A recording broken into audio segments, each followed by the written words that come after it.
Cory Sandhagen comes in, number 2 in the bantamweight division. Honestly, he should have already been fighting for a championship, but it's okay. He says, I'm such a savage, I'll fight TJ Dillashaw, the former 2-time bantamweight champion, the former CEO of EPO, the real CEO of EPO in TJ Dillashaw, man. And listen, man, this dude has gone full heel. You know, he's embraced it. He's the villain of the UFC right now.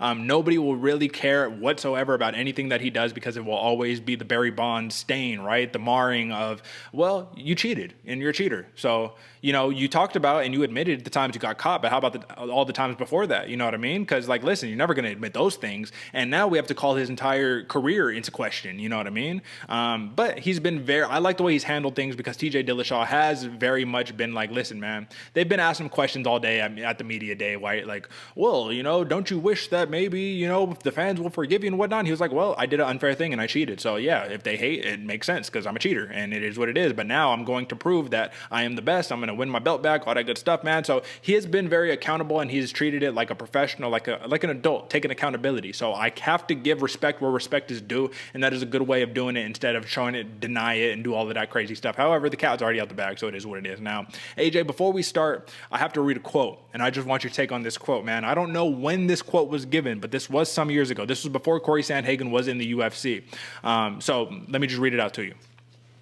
This is from TJ Dillashaw. He was on camera, quoted as this. He says, quote, "We got kids like one of my buddies, Cory Sandhagen, that I train with now at Muscle Farm in Colorado, and he'll get the better of me. He's not even in the UFC yet, but he'll be a great fighter. It's kind of like, dang, if I can't beat this guy, what's going on? But then the next day, you turn around and you learn to let that stuff go." End quote. Give me your take on that, AJ, man. This is TJ Dillashaw before Cory Sandhagen was in the UFC admitting that Sandhagen was getting the better of him. Now when you ask him about it, he's like, oh, I used to smash that dude in the gym, all that good stuff, man. Just give me your take on that, man. It's a little telling. It's a little telling, Derek, too, because I don't know if everybody saw this one as well, but old Uncle Chael, I referenced him a couple times in this one. He dropped a little bit of a sneak peek saying that back when these two were training, one side would dominate the other side very often, and the coaches would have to separate them. Now, as well as that other side that was getting dominated, reached out to Chael Sonnen and said, hey, man, please don't push this fight. We really don't want this fight. And with a couple of pullouts that TJ Dillashaw has had, it makes, it piques a little bit of the interest in the bettors as far as who really wants the smoke and who doesn't. I mean, it kind of leads a little bit as far as the quote you were just talking about with TJ Dillashaw. It's nice to see that he's humble and can recognize, other talent out there. But I damn sure bet that he is willing. He wants that quote coming back and nobody to ever remember it being said. Because even in the pre-show fights he was talking about, he was like, "Oh, this dude's no problem. We're gonna smash him. We're gonna go back, old school ways. Blah blah blah. Controlling." I don't really see it, man. I've been back and forth. I definitely think if TJ Dillashaw fights like he did against Cody Garbrandt for the first fight, he can easily knock out Cory Sandhagen. No problem. Will that happen? I don't know. I don't know if the EPO was in there and all that stuff.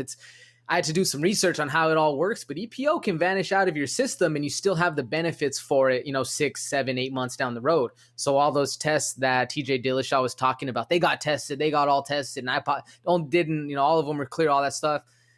It probably was out of your system by that point, but you were still having the benefits from the EPO.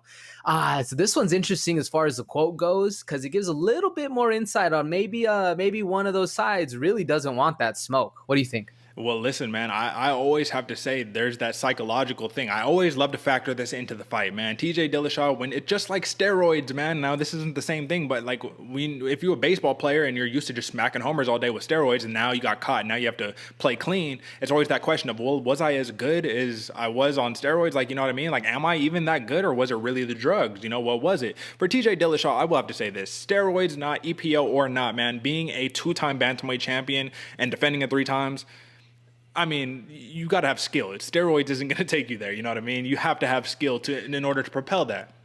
But I don't know. There's so many question marks going into this fight, and that's what I want to focus on, right? Not even the X's and O's of breaking down how they're going to fight, because it's very much like when we were talking about Marion Renault versus Miesha Tate. We just hadn't seen Tate, so it's like, I don't know. I honestly don't know. I will have to say this, though. I want to talk about the odds really quickly. -180 for Cory Sandhagen, +155 for TJ Dillashaw. I think this is just going to show how the odds makers really are serious about Cory Sandhagen, man. This dude is coming off of back-to-back TKO victories, right? One was actual knockout knockout over Frankie Edgar. God damn. All right, my fault. Listen, tongue twister. Frankie Edgar knocked his face into oblivion, man. It was ugly. It really was. We were even seeing that Cory Sandhagen was frowning a little bit, like, God, did I just kill this man? Like, you know what I mean? Like, that's not what I want. What are the odds that TJ Dillashaw, though, on this one, AJ, does something that is uncharacteristic that he's already talked about and trying to take this fight to the ground and pound for the finish? I don't think it'd be a smart move because Cory Sandhagen is legit on the ground. Like, his jiu-jitsu is legit. However, wrestlers, man, half guard, smash your face in. That's the name of the game. And TJ Dillashaw is a former NCAA D1 wrestler at Cal State Fullerton. So there is something to be said there. Now, just give me your take on that. I mean, I think it's a little bit more or a higher chance that it's going to happen than not. We saw the Cory Sandhagen, his last loss in his last five, his one loss in his last five.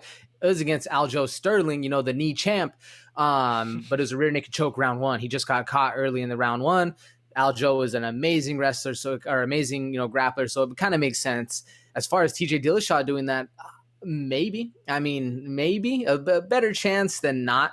Especially if Cory Sandhagen is able to maintain range, kind of keep things out on the outside, pop shots from distance. TJ Dillashaw might need to press him up against a cage and get a takedown. If I had to give it, a percentage chance, I think it's going to be maybe 45% chance that TJ Dillashaw is going to look for a takedown. I don't see it being that prevalent, but a bigger chance than not. What do you think? Well, I think if he doesn't go for the takedown, man, he might just get picked apart from range. I mean, let's talk about this. This is kind of similar to the last matchup that we were just talking about, but Cory Sandhagen enjoys a 5-inch height advantage and a 3-inch reach advantage. So Sandhagen is long. He uses his teeps, he uses his jab very well, and he can be very effective just at range. That's really where he wants to be. However, he also, like we saw in the Rafael Sunsao fight, Cory Sandhagen will use all that lateral movement until he starts deciding, I'm comfortable now. I'm going to start backing you up. You're back against the cage. Now, how often do we see TJ Dillashaw with his back against the cage? Unless it's like the Cody Garbrandt thing where, you know what I mean? He sits there, fires off the counter, blasts your fucking, chin into, outer space and whatnot and puts you down. But I think that is something that we do definitely have to think about. You know what I mean? Cory Sandhagen also using all that movement, AJ. This is another, we at the apex, right? How do you think that's going to play into this one? Yeah, it definitely plays into it because TJ Dillashaw is the king of cardio, man. He weaponizes cardio with the best of them. Well, he was, right? Who's to say that EPO was the king of cardio, Exactly, because that EPO, again, I did a little more research on this because I don't know shit about it. So what it does is just send more red blood cells, carry more oxygen to the body. So that might be why TJ Dillashaw was working that cardio. And no, it doesn't really give an excuse for getting KO'd by Henry Cejudo, even though I thought they called that fight a little early. Mm-hmm. But it just that was just a weight issue, I think. So will we see TJ Dillashaw get bullied and put his back against the fence? I don't know, man. We haven't seen that because he is so elusive and so slippery. He has this weird fighting style. And I go back to that Cody Garbrandt first fight he had where he was able to just like do these weird dips and dodges, kind of almost like Dominic Cruz. Almost a little like Dominic Cruz, where he's so off tempo, it makes you not be able to jump on his tempo, and he's able to dominate like that. Now, he did get tagged in that Cody Garbrandt fight, but he came back and won both of them. So this one's going to be interesting because I don't think TJ Dillashaw, is going to be put on his back foot as much as it's going to be kind of a back and forth. I do think Sandhagen is going to be able to maintain range, kind of play that game of peekaboo in and out, but I don't really see him fully dominating TJ Dillashaw, putting him in a corner and just absolutely heavy bagging the man. What do you think? Is that going to happen or not? I have a feeling that Cory Sandhagen, he might do what he did against Rafael Sunsao, where he's tagging him up, pointing at him like, yep, gotcha. Body shot. Oh, that hurt, didn't it? Mm-hmm. Okay. And I think he's going to make TJ Dillashaw see red, personally. I think that is my game plan on this one. I think it's going to be like Dillashaw versus Garbrandt to a degree where the emotion's going to take place. TJ Dillashaw has a lot to prove. And these two, here's the biggest X factor, AJ. We already talked about it, but these two already are familiar with each other. There's nothing really new to see here. It's like, if it's like Kamaru Usman versus Gilbert Burns, and they didn't ever say it, but they're like, yeah, we know who was getting the better of those training matches.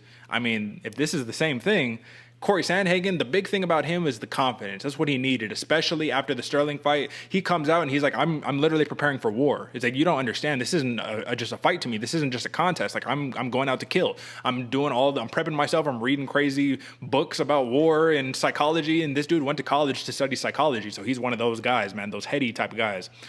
Cory Sandhagen, man, I just want to ask you about the way that he's been finishing his opponents as of late, man. Do you think that he's going to feel pressure to have to try to top what he's done as of late in terms of like a crazy, crazy finish? I almost think it would be more impressive if he just does that Rafael Assunção approach where he just pieces him up from distance and keeps on embarrassing TJ Dillashaw the whole time, and then eludes, gets out of the way, pulls the Matador moves, and as soon as TJ blitzes in, he's not there to be hit, kind of sidesteps, gets a couple more cracks off. I think that would be a little bit more embarrassing and almost more demoralizing for TJ Dillashaw to lose like that. I think personally that would be very impressive to see. As well as, let's say he does that, Matador style and ends up with a KO after. That would also be impressive. What do you think, Derek? Which one would you rather see him do, KO or a very decisive victory? I think I agree with you that just a decisive 5-round, just, outpointing him, making him look crazy and going to show that it's like, oh, yeah, you thought you was the champ. You thought you had the skills. Yeah.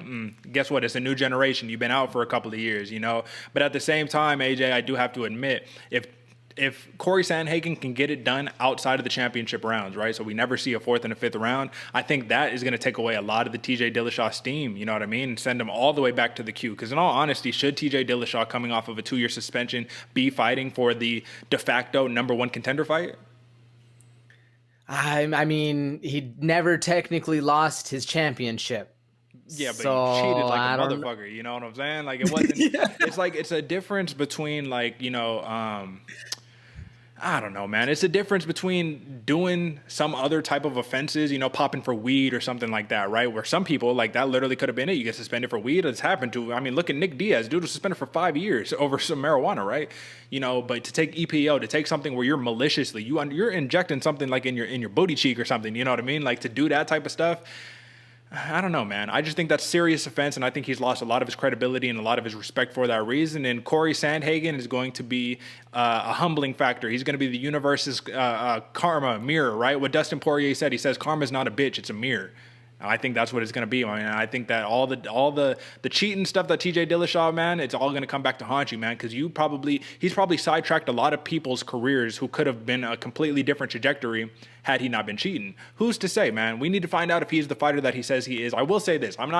So enough on the Cory Sandhagen bandwagon here. Let's just be honest. TJ Dillashaw is a great fighter. From what we've seen on his record, the man is 16-4, 12-4. He has 2 wins over Cody Garbrandt, a win over Assunção, 2 wins over Renan Barão, which is ridiculous. Nobody saw that coming when he first got the dub on that one, man. This dude has a spot in some of the best to ever do it in the bantamweight division. However, the legacy is tarred, and Cory Sandhagen, man, like I said, I think he's going to be that hammer of justice on this one, man. So I let my pick out of the bag a little bit, but we might as well just get into it, man. I'm going to go Cory Sandhagen, and I'm going TKO round 3. Who do you got and why?